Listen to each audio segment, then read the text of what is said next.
Bonjour tout le monde. Avant de commencer cette exposé qui s'intitule sur les caractéristiques lithologiques et affiliation de potentiel de hydrocarbures de réservoirs crétacés Bassa de Sayoun al-Massil à l'est du Yémen, je tiens à vous remercier de m'avoir donné cette opportunité pour partager avec vous le principal résultat de ce travail dans le cadre de mon projet de recherche.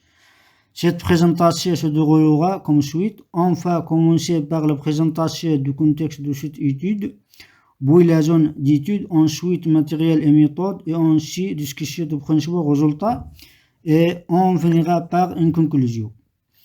Pour le contexte géographique, le bassin de Sayyid Massila est l'un des bassins onshore qui est situé dans la province de Hadramaut, à l'est du Yémen. Ce bassin est classé comme l'un des grands bassins productifs d'hydrocarbures au Yémen et qui comprend plusieurs blocs comme bloc 10, bloc 14, bloc 32 et bloc 53. Concernant la méthodologie de travail, une mission de terrain a été effectuée en collaboration avec l'autorité publique d'exploration et de production pétrolière afin de collecter les données de diagraphie de ce puits, à savoir le rayon gamma, calibre, densité, résistivité, neutrons, etc. Donc, cette présentation, nous allons traiter seulement le puits du Cheriouf 8. Ces données ont été traitées sur le logiciel interactif pétrophysique. Parmi ces traitements, la correction de l'environnement pour le rayon gamma, la densité, afin d'identifier la nature lithologique du terrain étudié. En plus, les calculs de paramètres pétrophysiques comme le volume d'argile, la porosité, la perméabilité, la saturation en eau pour l'identification de pièges de hydrocarbures. Ce qui concerne les résultats, en utilisant le programme interactif pétrophysique et en se basant sur l'analyse qui comprend des graphes de distribution pétrophysique verticale, comme il montrait sur cette figure, et des graphes de distribution horizontale pour triporosité dont on va parler par la suite de cette présentation. Pour l'analyse des données de forage, nous avons déterminé le composant lithologique du membre de caching clastique au membre de caching carbonate. Concernant détermination de lithologie, il ressort clairement de l'indice de rayon gamma, de la porosité neutron et de la porosité densité. Que la principale tenue en lithologie, comme il montre le trac lithologique, est de grès intercalaire bicarbonate avec quelques pourcentages de shell pour le membre de caching clastique et calcaire dolomite pour le membre de caching carbonaté. Pour la détermination les tenues lithologiques par des graphes de distribution horizontale pour dire de la densité neutron et la sonique neutron et triporosité de Mn, on observe que la plupart des données sont concentrées sur autour des lignes de lithologie sable et calcaire pour la porosité densité neutron et sonique neutron. Aussi, on observe que la majorité des bois des données sont orientés très près des bois de quartz et calcite pour les triporosités Mn. Donc, en général, on conclut que la teneur lithologie est de grès intercalé par carbonate.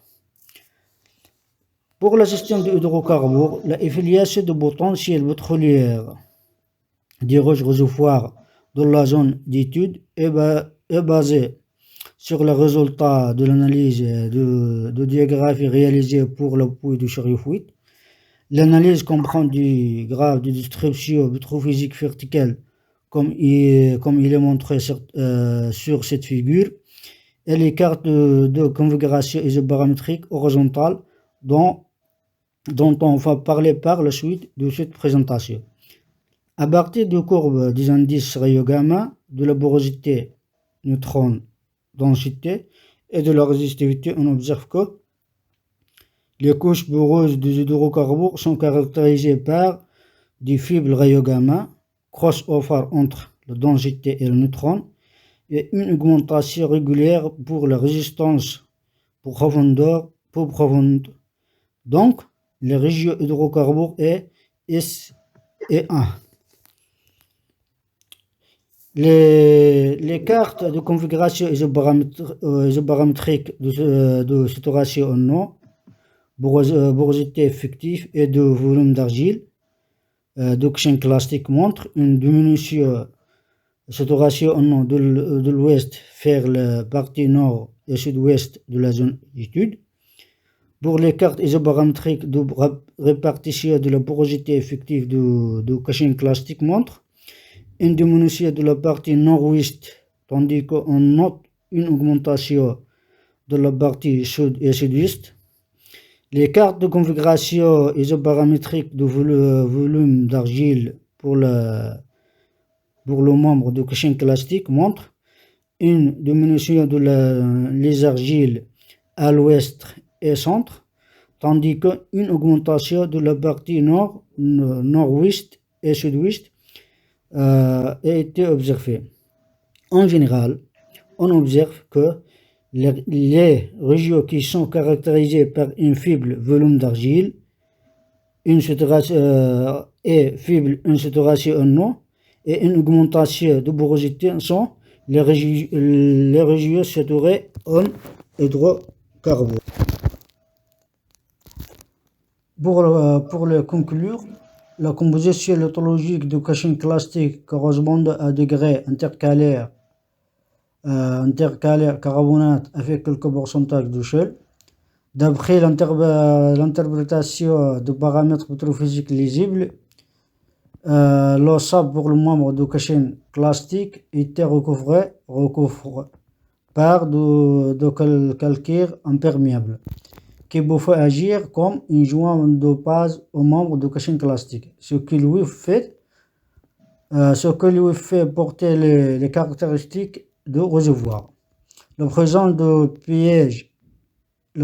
piégeage à hydrocarbures de la réservoir oxygène clastique au niveau de ces unités SE1, mais SEP et SEC ne correspondent pas à un réservoir.